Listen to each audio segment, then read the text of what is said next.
2024년 3월 15일 새벽에 인천. 아직 봄 기운이 완전히 닿지 않은 이 항구 도시는 싸늘한 바람 속에 깊이 잠겨 있었습니다. 국제 업무지구의 유리 건물들 위로는 옅은 안개가 깔렸고, 낮에는 사람들로 북적이던 거리는 지금 단지 바람 소리만 맴돌 뿐이었습니다. 첨소부 박정수 씨는 여느 때와 다름없이 이른 아침 근무를 시작했습니다. 그는 낡은 손수레를 밀고 상가 뒤편 골목을 지나던 중 발걸음을 멈추었습니다. 축축한 콘크리트 담장 옆에 오래된 갈색 여행 가방 하나가 홀로 놓여 있었던 것입니다. 수없이 많이 봤을 법한 버려진 짐처럼 보였지만 무언가 이상했습니다. 표면엔 긁히고 잠금 장치는 녹슬었지만 손잡이만큼은 유난히 빛나고 있었습니다. 마치 누군가 방금 내려놓고 간 것처럼 말입니다. 박정수 씨는 잠시 주저하더니 조심스럽게 가방을 열었습니다. 안에는 소름이 돋을 만큼 가지런히 정리된 물건들이 있었습니다. 멈춘 시계는 2시 37분을 가리키고 있었고, 낡은 남성용 지갑에는 만원권 몇 장이 들어 있었습니다. 작은 수첩 하나에는 또렷한 한글 필체로 무언가가 기록되어 있었습니다. 하지만 그의 숨을 멎게 만든 것은 가방 맨 밑에 깔려있던 피로 얼룩진 천 조각과 그 옆에 정갈하게 접힌 하얀 종이 한 장이었습니다. 거기에는 붉은 잉크로 단 하나의 숫자만 쓰여 있었습니다. 72. 깜짝 놀란 박정수 씨는 떨리는 손으로 곧장 경찰에 신고했습니다. 10분도 채 되지 않아 고요했던 골목은 순식간에 통제선으로 둘러싸였습니다. 깜빡이는 파란 불빛 사이로 검은색 승용차 한 대가 멈춰 섰습니다. 차에서 내린 이는 인천지방경찰청 강력계 이지훈 팀장이었습니다. 그는 두꺼운 외투 깃을 울린 채 차가운 눈빛으로 현장을 훑었습니다. 수많은 범죄 현장을 겪었지만 이번 사건만큼은 등골이 서늘했습니다. 증거물은 가방 단 하나, 몸싸움 흔적도, 피해자의 흔적도, 폐쇄회로 TV 영상도 전혀 없었습니다. 모든 곳을 수색했지만 결과는 더욱더 미궁이었습니다. 가방은 너무 깨끗했습니다. 지문도, 머리카락도, 발자국도 전혀 발견되지 않았습니다. 누군가 치밀하게 계획하고 실행한 것이 분명했습니다. 이지훈 팀장은 수첩을 천천히 펼쳤습니다.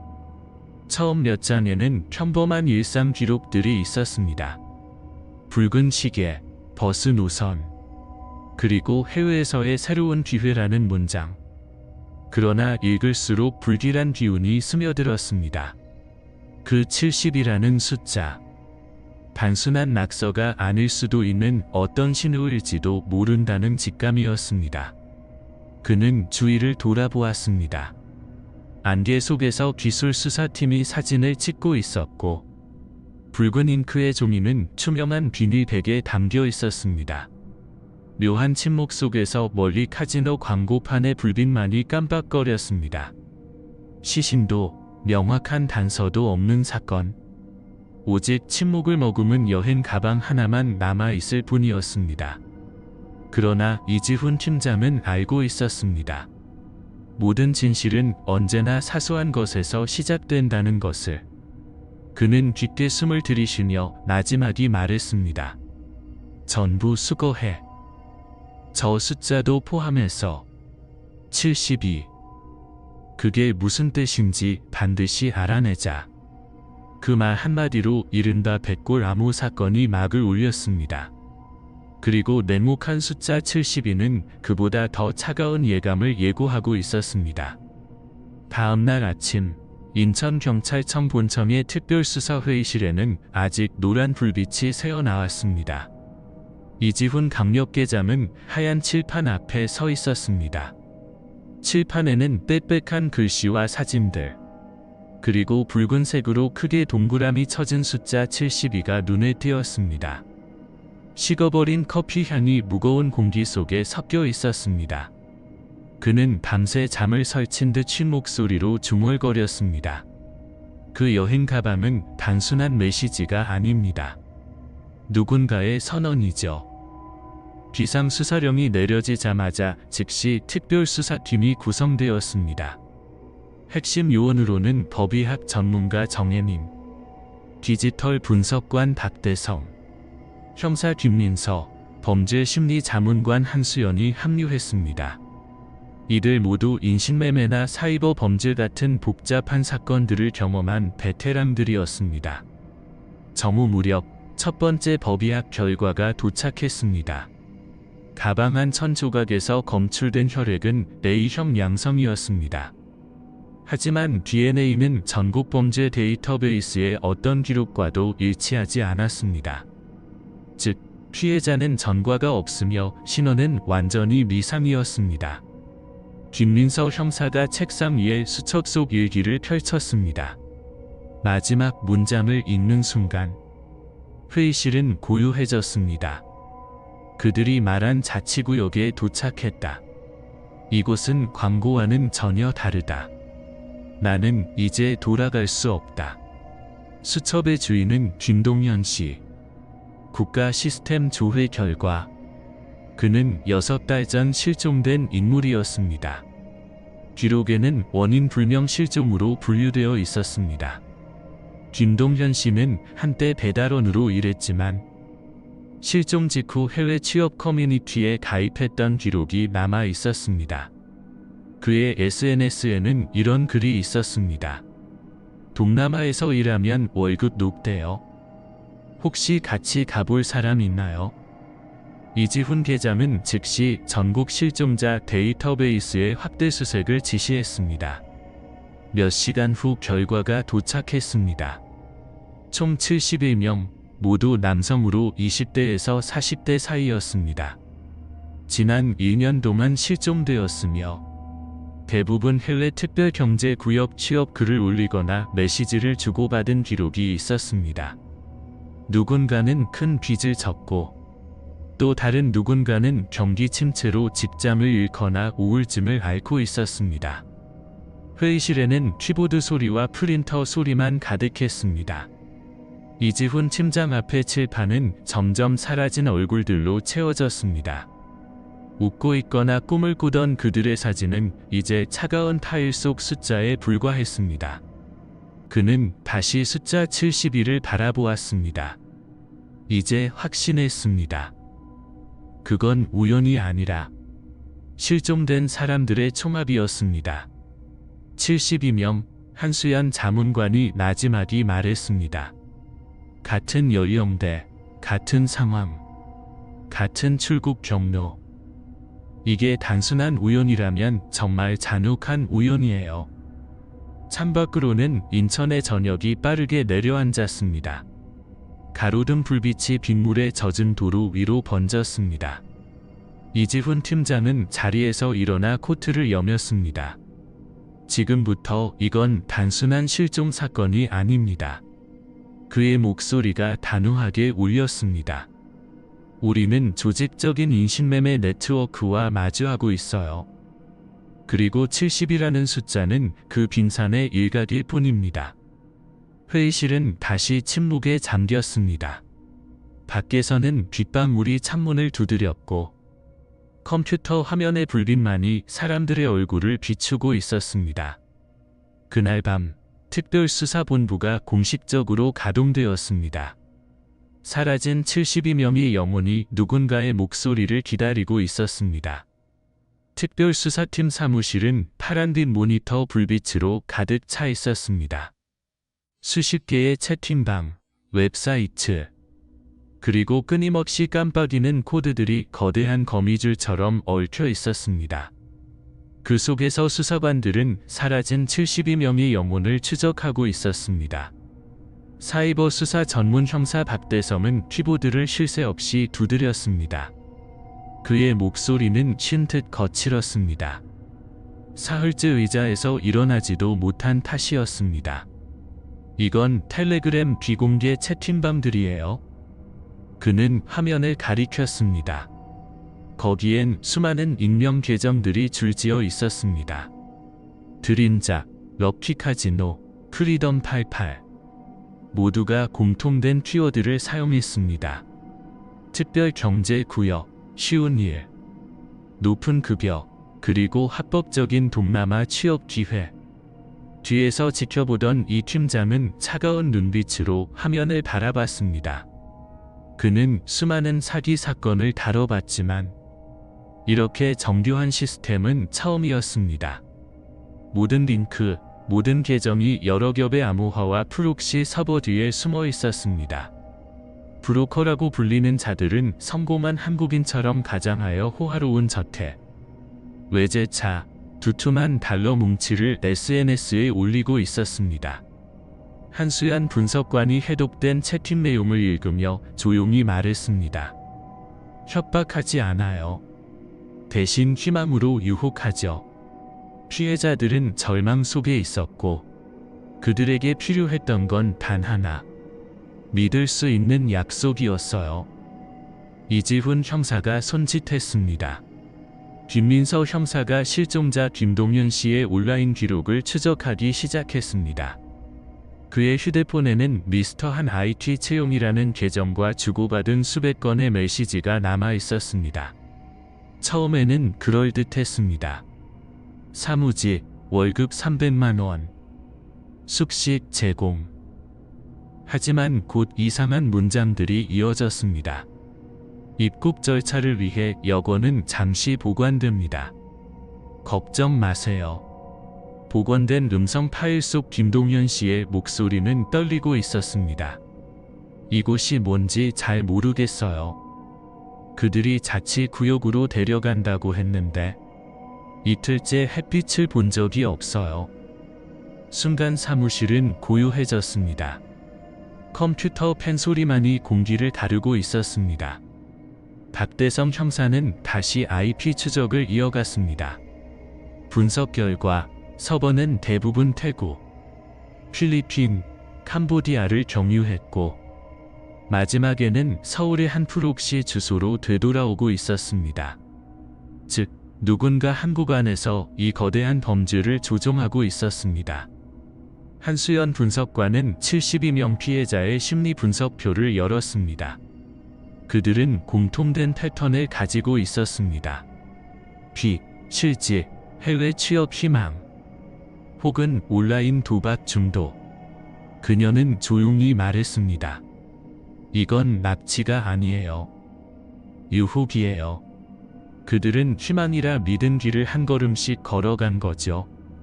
그리고 그 끝은 더 참혹했어요. 이 팀장은 차가운 커피잔을 꽉 쥐었습니다. 진짜 배후를 찾으려면 그들이 처음으로 희망을 찾은 곳부터 파야 해. SNS 말이야. 그의 시선이 모니터 한쪽에 멈췄습니다.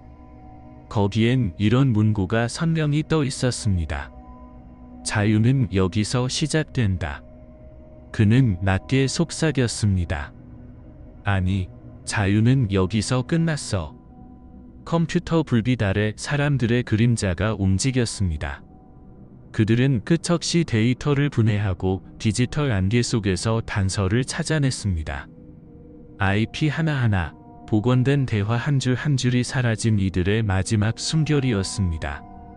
현실과 가상, 그 경계가 흐릿해지는 순간 어둠의 조종자를 향한 추적이 시작되었습니다. 인천 항의 아침, 짙은 해무가 항구를 뒤덮고 차가운 공기 속에는 기름 냄새와 썩은 생선 비린내가 섞여 있었습니다. 컨테이너 트럭들이 줄지어 부두를 빠져나가고 멀리서 울려 퍼지는 배의 기적 소리가 이곳이 늘 삶과 죽음의 경계선임을 일깨워 주었습니다. 이지훈 수사반장은 방한복의 지퍼를 울리며 2명의 특수요원과 함께 부두로 내려섰습니다. 그들이 찾는 것은 단순한 단서가 아니라 가상의 세계를 넘어 현실의 범죄로 이어지는 첫 흔적이었습니다. 그들은 해운관리사무소로 향했습니다. 출항지와 목적지가 불분명한 선박들의 명단을 조사하기 위해서였습니다. 컴퓨터 화면에 낯선 이름들이 뜹니다.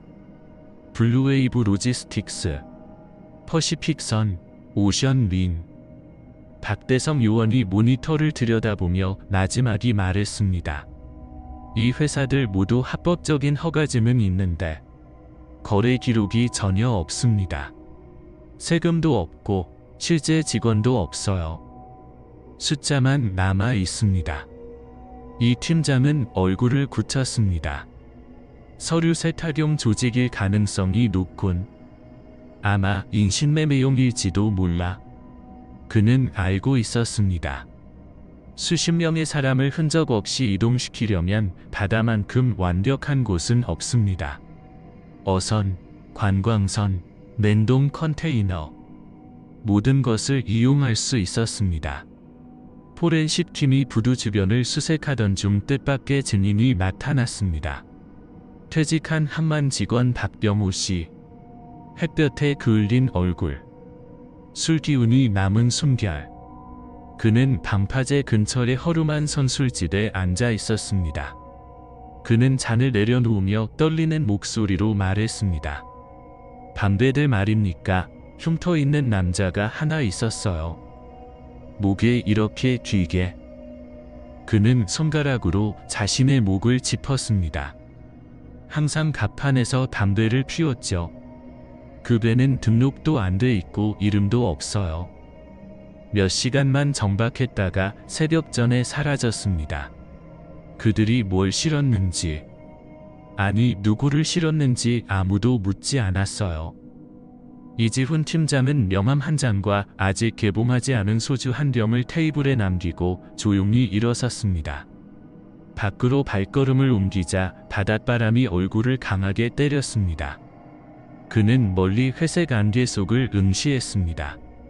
크고 작은 배들이 바다 위를 떠다니고 있었는데 그 하나하나가 바다에 잠긴 비밀처럼 느껴졌습니다.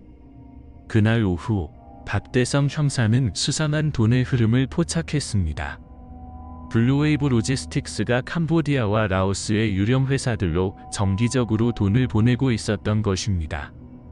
이 자금은 여러 단계의 계절을 거치며 세탁되었고 누군가 의도적으로 최종 목적지를 숨기고 있었습니다. 이지훈 팀장은 전자지도 위에 데이터 지점들을 연결했습니다.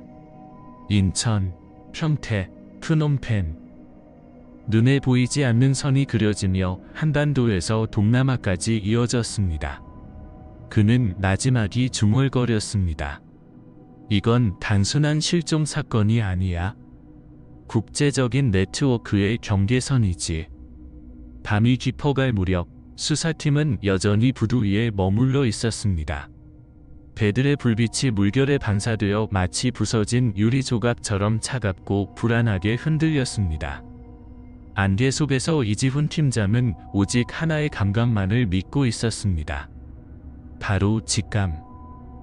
그리고 그 직감이 속삭였습니다. 70이라는 숫자, 그 수수께끼가 곧 아무도 원치 않는 진실의 문을 열게 될 거라고. 특별수사관들은 팽팽한 긴장감에 휩싸여 있었습니다. 모든 자료가 가리키는 방향은 단 하나. 서울을 중심으로 하는 국제 사기 조직이었습니다. 하지만 그 세계에 잠입하기 위해서는 거짓말과 절망이 뒤섞인 어둠 속으로 들어갈 한 사람이 필요했습니다. 그곳에서는 희망이 미끼로 사용되고 클릭 한 번이 사람의 생명을 바꾸는 곳이었습니다. 수사과장 이지훈 팀장은 위험한 임무를 맡길 사람으로 김민서 형사를 지목했습니다. 뛰어난 심리 통찰력과 완벽한 위장술로 유명한 젊은 특수요원이었습니다. 민서 형사는 조용히 고개를 끄덕였습니다.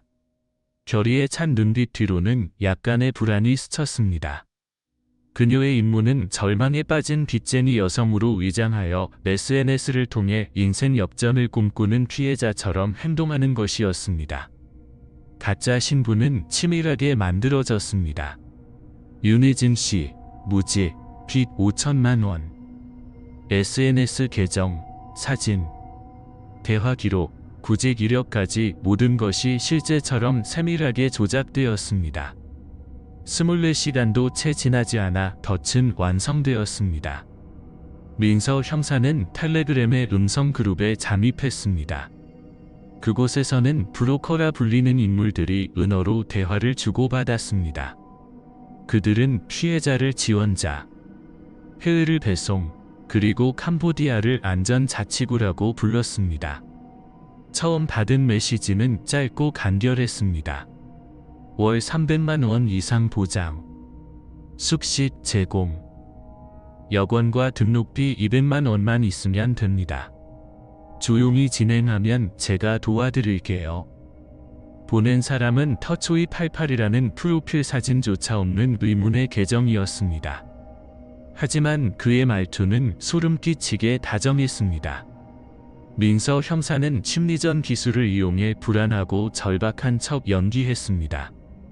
그는 곧 신뢰를 보였고 캄보디아 자치구의 호화로운 생활이라며 사진들을 보내왔습니다. 여기 오기만 하면 모든 빚이 사라질 거예요. 그의 말은 달콤했지만 어딘가 섬뜩했습니다. 시간이 지날수록 민서 형사는 이상한 점을 눈치챘습니다. 그들의 약속 뒤에는 두려움이 숨어 있었습니다.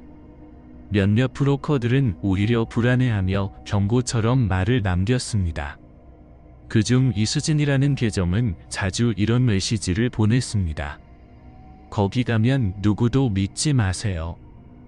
여권을 빼앗기는 순간 당신의 이름은 사라집니다. 그 문장을 읽는 순간 민서 형사의 등골이 서늘해졌습니다. 며칠 후 민서 형사는 서울 홍대 근처의 오래된 상가 건물 2층 카페에서 핵심 브로커와의 직접 만남을 제안받았습니다. 감시팀은 즉시 주변을 통제하고 민서 형사의 재킷과 지갑에 도청 장치를 설치했습니다. 오후 4시경 남자가 들어왔습니다. 하얀 셔츠에 말끔한 정장 차림. 겉보기엔 평범한 사업가였습니다. 하지만 그의 눈은 얼음처럼 차가웠습니다. 그는 낮은 목소리로 말했습니다. 우린 사기꾼이 아닙니다. 당신은 실제 회사에서 일하게 될 거예요. 다만 먼저 보증금을 내야 합니다.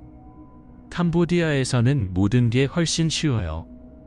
민서 형사는 고개를 끄덕였습니다. 책상 밑에서 그녀의 손이 미세하게 떨렸습니다.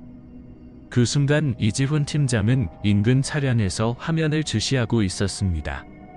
안전 신호만 있으면 체포팀이 투입될 준비가 되어 있었습니다. 하지만 민서 형사에게는 마지막 단서, 단 하나의 이름이 더 필요했습니다. 그녀는 미소를 지으며 물었습니다. 혹시 회사 이름을 알려주실 수 있나요? 가족에게 말해둬야 해서요. 남자는 잠시 머뭇거리다 대답했습니다. 블루웨이브 로지스틱스.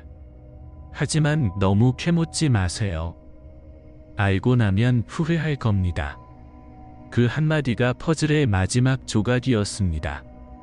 만남은 끝났지만 카페를 나서는 순간 민서 형사는 누군가의 시선이 자신을 향하고 있음을 느꼈습니다.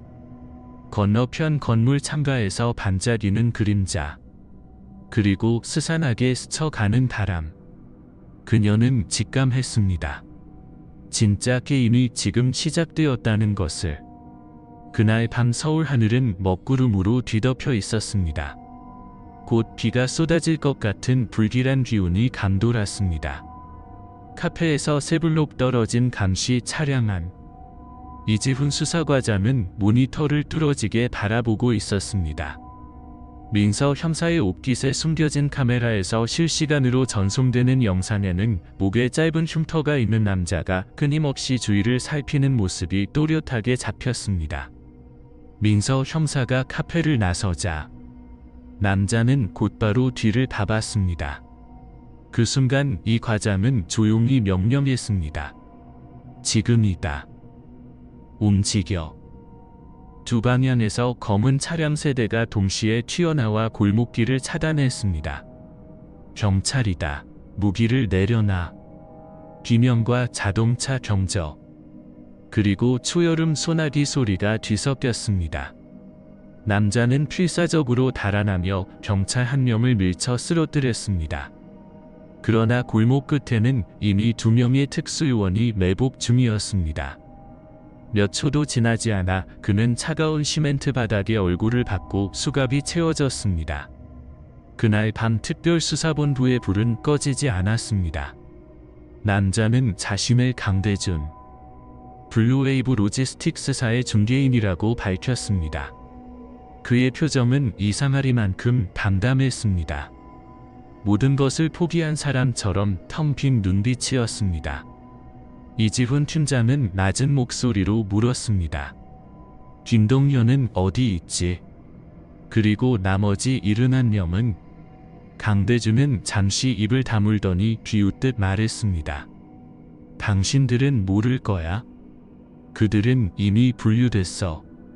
건강한 사람은 카지노로 팔려가고 약한 사람은 재활용되지. 그의 입에서 나온 마지막 단어의 방 안의 공기가 순간 얼어붙었습니다. 기록을 하던 한수연 형사의 손이 멈췄습니다. 모두가 그 의미를 직감했습니다. 재활용이란 곧 장기 접추를 뜻했습니다. 이지훈 팀장은 즉시 블루웨이브 로지스틱스의 자금 흐름을 추적하라고 지시했습니다. 박대성 팀과 기술 분석팀은 수천 건의 거래 내역을 파헤치기 시작했습니다. 의료 장비 수출 수수료, 물류 지원비라는 이름으로 수십 개의 참고 계좌를 거쳐 자금이 세탁되고 있었습니다. 소액 거래들이었지만 그것들이 모여 결국 싱가포르의 비밀 은행망을 거쳐 익명 가상화폐 지갑으로 이어지고 있었습니다. 박대성 팀장이 화면을 가리키며 말했습니다. 자금 흐름은 여기서 끊깁니다. 디아키텍트라는 가명으로 등록된 암호화폐 계좌입니다. 이지훈 팀장의 미간이 깊게 찌푸려졌습니다. 건축가라. 그는 낮게 중얼거렸습니다. 이 이름 우연이 아니야. 모든 것을 설계한 놈이라는 뜻이지. 그때 민서 형사가 방으로 들어왔습니다. 여전히 긴장한 기색이 역력했습니다. 그녀는 강대준의 지갑에서 발견된 USB 하나를 책상 위에 올려놓았습니다. 그 안에는 인간 화물 목록이 있었습니다. 번호, 목적지, 그리고 거래 금액이 기록된 냉혹한 데이터. 어떤 피해자는 2천만 원, 어떤 이는 약 900만 원으로 평가되어 있었습니다. 목록의 마지막 줄에는 이렇게 적혀 있었습니다. 72번 화물 2024년 2월 완료. 밖에서는 비가 점점 거세졌습니다. 창문을 때리는 빗소리가 심장 박동처럼 빠르게 울렸습니다. 이지훈 팀장은 잠시 눈을 감았다가 조용히 말했습니다. 인터폴에 알려. 이제 이건 국내 사건이 아니다. 방 안은 침묵에 잠겼습니다. 모두가 알고 있었습니다. 그들이 상대하는 건 단순한 인신매매범이 아니라 아시아 전역에 걸친 거대한 국제 조직이라는 사실을. 형광등이 깜빡이는 사무실 안. 이지훈 과장은 파일을 꽉 움켜쥐며 낮게 말했습니다.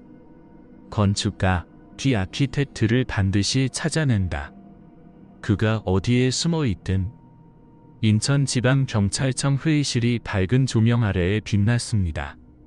대형 스크린에는 막 해독된 USB 데이터들이 연이어 띄워지고 있었습니다. 암호화된 코드, 일련 번호, 그리고 정체불명의 기호들. 그 한가운데 굵은 글씨로 뜨는 문구. 72. 화이트본 프로젝트. 순간 회의실 전체가 얼어붙었습니다. 몇 초간 아무도 말을 잇지 못했습니다.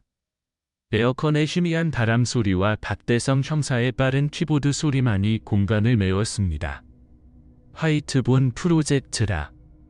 민서 형사가 낮게 중얼거렸습니다.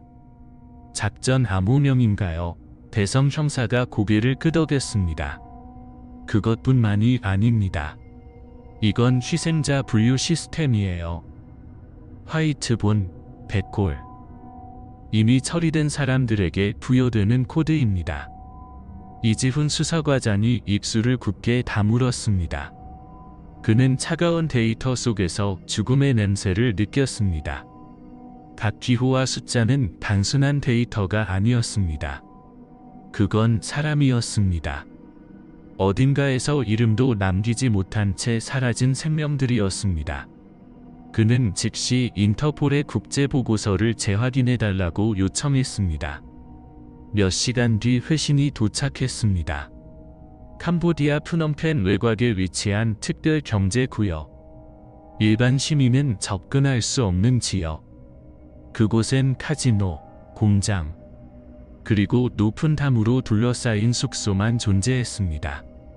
위성사진은 낡은 건물을 보여줬지만 내부의 전기와 의료 장비는 여전히 작동 중이었습니다. 한수연 분석관이 보고서를 읽기 시작했습니다. 목소리가 미세하게 떨렸습니다. 이 지역은 국제범죄 조직이 통제하고 있을 가능성이 있습니다. 그들은 강제로 노동력을 착취하고 불법 장기 접출을 시행합니다. 피해자들은 마취약을 투여받고 혈액형, 연령, 체격에 따라 분류됩니다. 순식간에 회의실의 공기가 무겁게 가라앉았습니다. 스크린에는 위성 확대 이미지가 떠올랐습니다.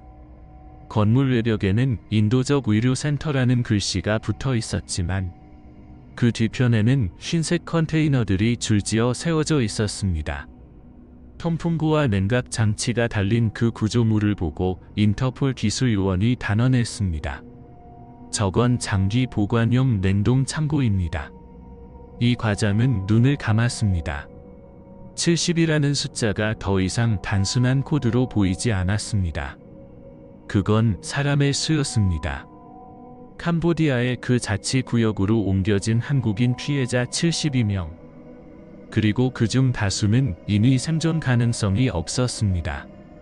같은 시각 국제 인도 단체로부터 또 다른 보고서가 도착했습니다.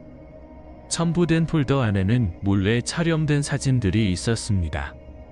창문도 없는 어두운 방, 쥐골이 상접한 얼굴들, 가슴에 길게 남은 봉합 자국, 그리고 피가 스며든 콘크리트 바닥. 어떤 형사도 입을 열지 못했습니다. 이 세상엔 민서 형사가 힘없이 말했습니다. 아무도 모르는 사이에 이렇게 사라지는 사람들이 얼마나 많을까요? 이지훈 팀장은 천천히 자리에서 일어났습니다. 탁자 위에 펼쳐진 세계 지도 위로 붉은 선이 이어져 있었습니다. 인천에서 출발해 캄보디아로, 그리고 그 사이에 어두운 구역들, 법의 손길이 닿지 않는 곳, 돈이 법이 되는 곳.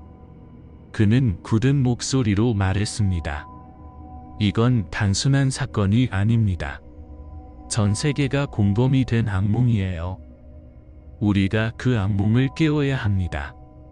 그는 즉시 모든 증거를 취합하고 외교부와 인터폴에 공식 보고서를 제출하라고 명령했습니다.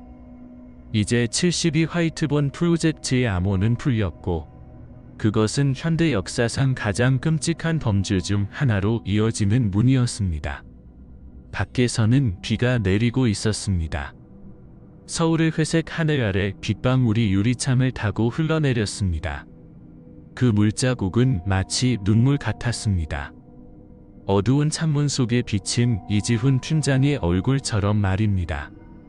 굳건한 모습이었지만 그 안에는 지울 수 없는 고통이 서려 있었습니다.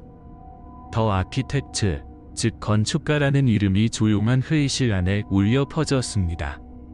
마치 판결문이 낭독되는 듯한 묘한 긴장감이 흘렀습니다. 누군가가 인신매매 조직 전체를 설계하고 여러 위장 회사를 세워 자금 세탁의 미로를 만들어낸 것입니다. 그 정점에는 언제나 그림자 속에 숨어있는 보이지 않는 손이 있었습니다. 그가 남긴 것은 차가운 디지털 지문뿐이었습니다. 박대성 형사는 국제 데이터베이스를 뒤지며 과거 범죄 기록을 대조했습니다. 그리고 마침내 모니터에 한 이름이 떠올랐습니다. 이강호 씨, 한때 부산 암흑가를 장악했던 전직 조직 보스. 마약 밀수와 자금 세탁 혐의로 수배를 받았던 인물입니다. 12년 전 그는 부산 앞바다에서 폭발 사고로 사망한 것으로 알려졌지만 최근 금융 기록은 충격적인 사실을 보여주고 있었습니다. 그는 아직 살아 있었습니다. 새로운 신분으로 캄보디아 프놈펜의 성공한 사업가 행세를 하며 카지노와 부동산, 가상 투자 회사를 운영하면서 거대한 범죄 네트워크를 지휘하고 있었습니다. 이지훈 수사관이 서류를 탁자 위에 던지며 나지막이 말했습니다. 더 아키텍트 같은 인물은 없어. 결국엔 이강호야. 과거 부산을 공포로 몰아넣은 그 남자. 지금은 어둠 속에서 전 세계를 조종하고 있지. 민서 형사는 숨을 삼켰습니다. 그녀는 과거 한 인신매매 피해자 중개인이 했던 말을 떠올렸습니다. 그들이 여권을 가져가면 당신 이름은 사라져요. 그 말이 지금 이강호가 쥐고 있는 권력의 실체처럼 머릿속을 울렸습니다. 즉시 국제공조 작전이 개시되었습니다. 인터폴, 한국경찰청, 그리고 캄보디아 특수부대가 함께 움직였습니다. 그들은 디지털 지갑의 거래 흔적을 추적하고 IP 주소와 위성 데이터를 대조해 결국 메콩 강 근처의 한 저택을 특정했습니다.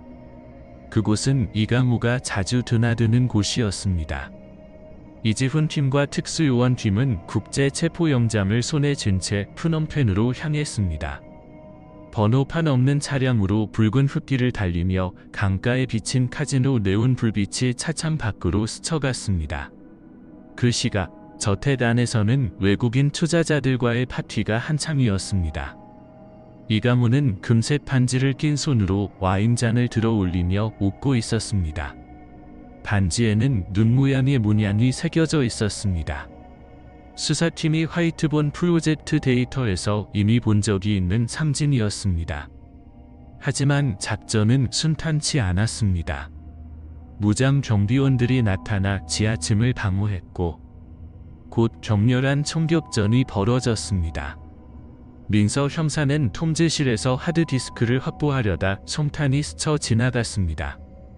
후방에서 통신을 지휘하던 대성 형사가 외쳤습니다. 그 하드에 모든 거래 기록이 들어있어. 반드시 확보해.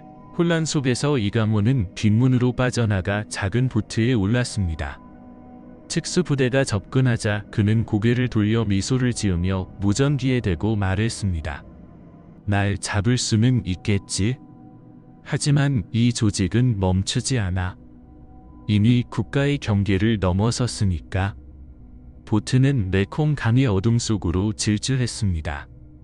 한 발의 총성이 울렸고 보트는 강가 모래톱에 부딪혀 멈췄습니다. 그러나 그가 사라진 뒤에는 피에 젖은 바다 위에 눈 모양의 반지만이 남아 있었습니다. 이지훈 팀장은 반지를 주워 들며 묵묵히 바라보았습니다. 그는 알고 있었습니다. 이 사냥은 아직 끝나지 않았음을. 더 아키텍트, 어둠의 설계자는 이번엔 사라졌지만 그의 죄악은 이미 세상 앞에 드러났습니다. 메콩 강가에 비 내리는 밤. 붉고 푸른 특수차 불빛이 물 위에 번져 마치 피처럼 번져갔습니다. 그 순간 이지훈 팀장은 깨달았습니다. 이 싸움은 단순한 범죄 수사가 아니다. 이것은 인간과 현대사회의 어둠이 맞서는 전쟁이다. 메콩 강변에서 벌어진 충돌 사건이 있은 지 나흘 후 인터폴로부터 인천경찰청에 긴급 정보 보고가 도착했습니다. 위성 사진에는 크레아 시아누크 특별자치부 주변에서 이상한 움직임이 포착되었습니다. 그곳은 인체 장기 밀매와 감금의 중심지로 의심받는 지역이었습니다. 전력 공급이 48시간 동안 멈추지 않았고 자정 무렵 트럭 여러 대가 위조 번호판을 단 채 시설을 빠져나갔습니다. 프놈펜 임시지휘본부의 대형 스크린 앞에서 이지훈 대위는 한참 동안 화면을 응시했습니다. 작전 계획은 이미 완성되어 있었습니다. 캄보디아 특수부대, 인터폴, 그리고 한국 신속 대응팀이 공동으로 진행하는 작전. 작전명 백색의 빛. 그는 낮게 그러나 단호한 목소리로 말했습니다. 우리는 단순히 범인을 잡으러 가는 게 아니다. 우리 국민을 되찾으러 간다. 설령 시신으로 돌아오더라도. 작전이 시작된 그날 밤 폭우가 쏟아졌습니다. 장갑차 행렬은 불을 끈 채 침묵 속에 움직였습니다. 차체 위로 쏟아지는 빗소리만이 들렸습니다. 목표 지점 근처에서 부대는 네 방향으로 흩어져 포위망을 형성했습니다.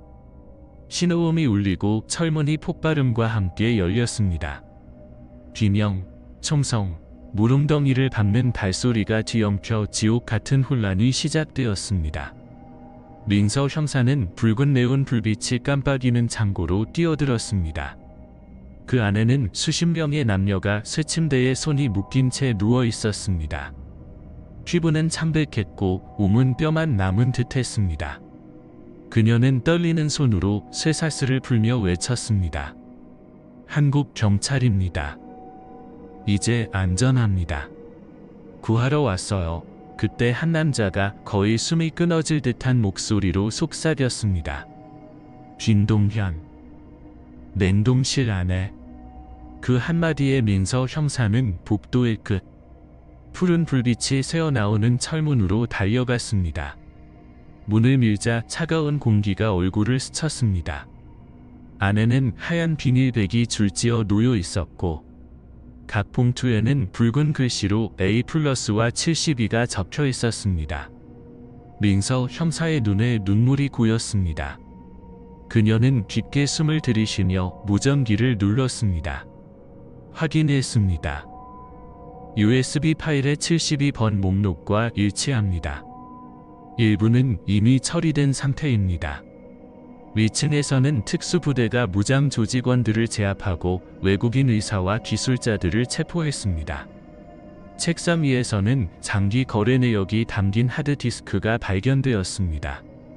거래 경원명, 구매자, 그리고 달러로 표시된 장기 가격이 상세히 기록되어 있었습니다. 이 모든 생명 거래 시스템은 동남아 전역에서 수배중인 이감호의 지시로 원격 운영되고 있었습니다. 작전이 종료된 뒤 120여 명의 피해자가 구조되었고 그중 17명의 한국인이 생존해 있었습니다. 하지만 나머지 몇 명은 끝내 돌아오지 못했습니다. 그들의 시신은 태극기가 덮인 냉동백에 실려 귀국했습니다. 이지훈 팀장은 복합단지 마당 한가운데 서서 구급차가 떠나는 모습을 지켜보았습니다. 깜빡이는 불빛이 그의 피로에 젖은 얼굴을 비쳤습니다. 그의 손에는 김동현 씨의 낡은 일기장이 들려 있었습니다. 냉동실 옆 작은 방에서 발견된 그것의 마지막 장에는 이렇게 쓰여 있었습니다. 이 글을 읽는 누군가가 있다면 제발 나를 집으로 데려가 주세요. 그 한 문장은 현장에 있던 모두의 가슴을 찔렀습니다. 민서 형사는 고개를 숙인 채 어깨를 떨었고 한수연 분석관은 거의 속삭이듯 말했습니다. 그들은 죄값을 치렀지만 우리도 마찬가지야. 이제 누구도 예전의 우리로 돌아갈 수 없겠지? 그날 밤 작전 백색의 빛은 공식적으로 종료되었습니다. 이감호는 라오스로 도주하려다 태국 국경에서 체포되었습니다. 그러나 그의 그림자는 여전히 남아 있었습니다. 숫자 71위에는 아직도 발견되지 못한 수백 또는 수천의 생명이 숨쉬고 있었습니다. 비가 멈췄습니다. 프놈펜 하늘 위로 새벽의 첫 빛이 잿빛 구름 사이로 스며들었습니다. 경찰과 의사, 인도주의 단체 직원들은 여전히 급습된 복합 건물 현장에 남아 있었습니다. 총성도 비명도 사라진 자리엔 발전기 소리와 구조된 사람들의 거친 숨소리만이 울려 퍼졌습니다. 이지훈 형사는 눈물과 절규가 가득했던 복도의 끝을 천천히 걸었습니다. 그의 손에는 낡은 여행 가방 하나가 들려 있었습니다. 모든 사건의 시작이 되었던 첫 번째 증거물이었습니다. 그는 가방을 조심스럽게 열었습니다. 안에는 여전히 질서정연하게 정리된 물건들이 있었습니다. 02시 37분에서 멈춘 시계, 낡은 지갑, 그리고 습기에 젖은 작은 수첩. 이지훈 팀장은 낮게 중얼거렸습니다. 김동현, 드디어 당신을 찾았어요. 한국인 생존자 몇 명은 귀국길에 올랐습니다. 그들은 가족의 품으로 돌아왔지만 더 이상 예전의 그들이 아니었습니다. 어떤 이는 신체 일부를 잃었고 어떤 이는 자신의 이름조차 기억하지 못했습니다. 그들의 얼굴에는 감사와 두려움이 뒤섞여 있었습니다. 마치 지옥을 다녀온 사람처럼. 경기 고향집에서 김동현 씨의 가족은 아들의 유품이 든 가방을 받아 조용한 장례식을 치렀습니다.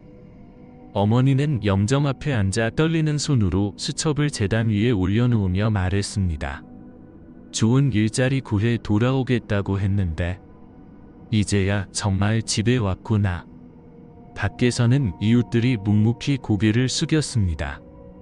누구도 말을 잇지 못했고 문틈 사이로 스며든 바람만이 조용히 작별을 전했습니다. 한편 이지훈 형사는 이번 작전 이후 승진했지만 그의 눈빛에는 지울 수 없는 슬픔이 깃들어 있었습니다. 사무실 한쪽 보관함에는 백골 암호 사건이라 적힌 파일이 보관되어 있었습니다. 옆에는 붉은 글씨로 이렇게 적혀 있었습니다. 종결됨. 그러나 끝나지 않음. 이지훈 팀장은 알고 있었습니다. 이강호 같은 범죄자는 잡을 수 있어도 그를 대신할 또 다른 존재들, 어둠 속에서 키보드로 거래하는 자들은 여전히 어딘가에서 살아 움직이고 있음을 서울에서 열린 국제기자회견에서 이 팀장은 차분하지만 비장한 목소리로 말했습니다. 이 사건은 단순한 범죄가 아닙니다. 현대 사회의 어두운 단면을 비추는 거울입니다.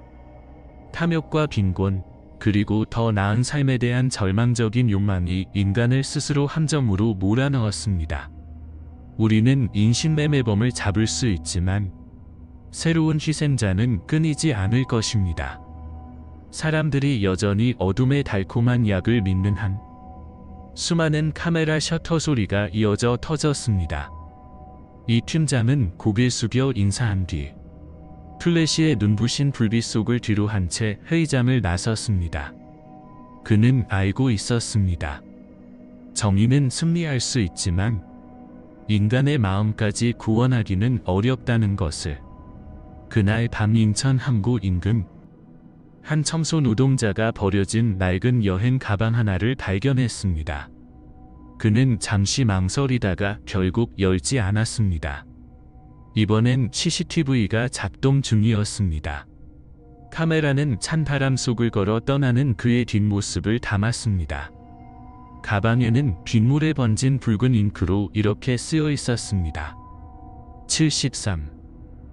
가로등 불빛이 붉은 숫자 위로 번쩍이며 스며들었습니다. 피처럼 짙은 색이었습니다. 한기가 밤거리를 스쳤습니다. 백골 암호 사건은 마무리된 듯 보였지만 그 경고는 여전히 남아 있었습니다.